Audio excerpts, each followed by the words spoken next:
is in the party, everybody put up their hands. I get a half a meal for my beats, you get a couple.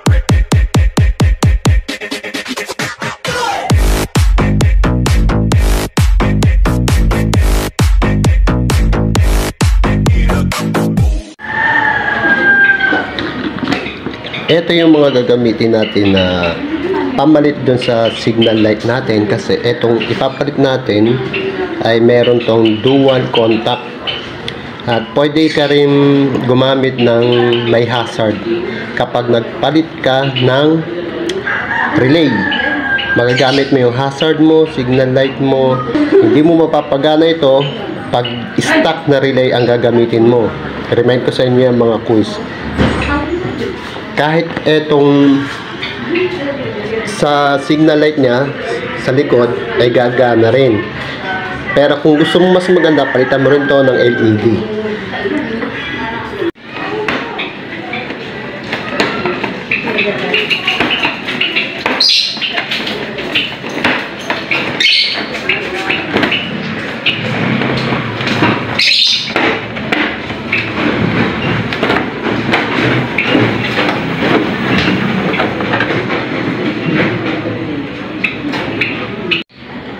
Ito yung relay na pinalitan natin.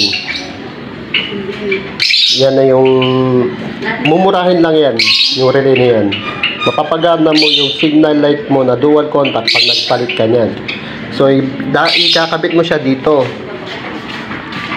sa brown.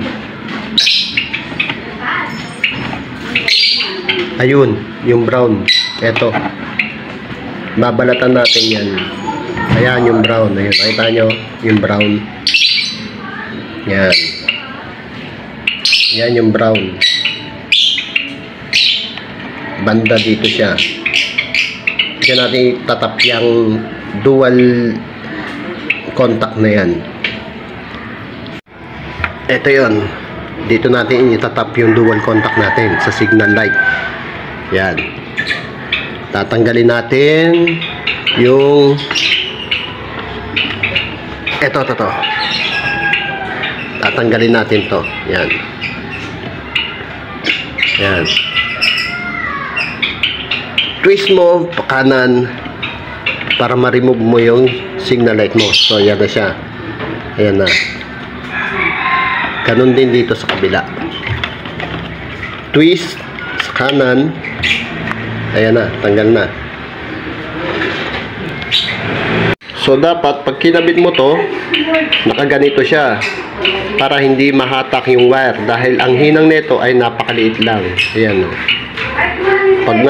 Pag nabanad yan, may posibilidad na maputol to.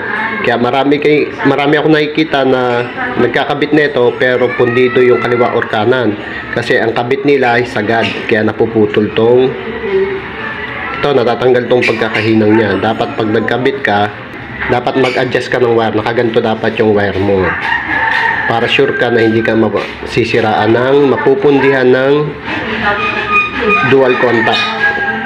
Kakabit natin siya na nakaganyan para mabanat man siya, at least konti lang. Try natin. Mahirap pala siya ikabit, mga kuis, kasi saktong sakto siya. Kailangan yung lusawin ng konti yung kanyang daanan para pumasok yung dual contact. Yan, gagawin nyo ganyan, mga kuiso. Ipapasok nyo itong wire na to para pagka nailak nyo siya, hindi siya mababanat. At least may nakapaloob. Mag-a-adjust kayo ng wire sa loob. Yan, ganyan. So, hindi na siya ngayon mapuputol pagka nilak mo siya. Yan, ganyan lang. Oh. Yan, ganyan. Kasi may allowance na siya sa loob na wire. Kaya pag nilak mo, wala nang problema. Ayun yung allowance niya, oh. Sa loob, nakaganon siya, oh. Wow. Hindi na mahahatak niya. Maganda ng pagkakabit niya. Matrabaho lang talaga. Kung gusto mong hindi ka maputulan ng wire, tatanggalin mo yung buong harapan ng Aerox mo. Yan, ganyan. Oh, so, goods na tayo dyan. I-assemble na ulit natin. Yan, mga kuys, sugatan na natin to, no?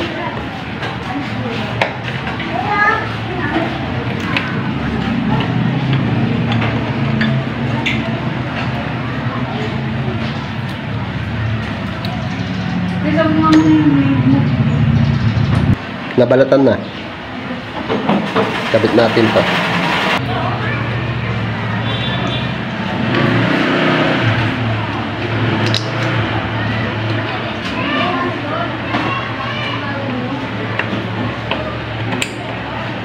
Testing natin.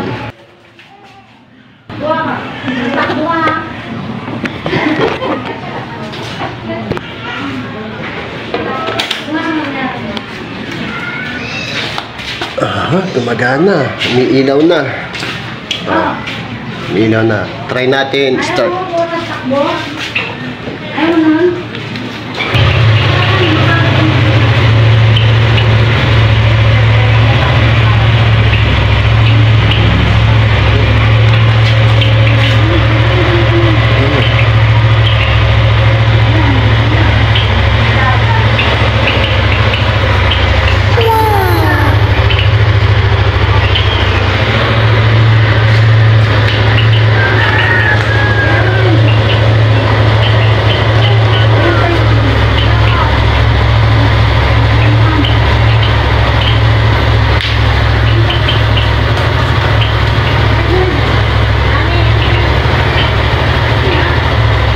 Hazard natin.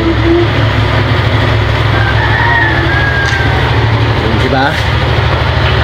Nag-hazard siya, oh.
Okay na mga boys.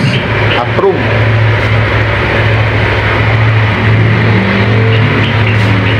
See you. Peace. Bye. Best Motovlog.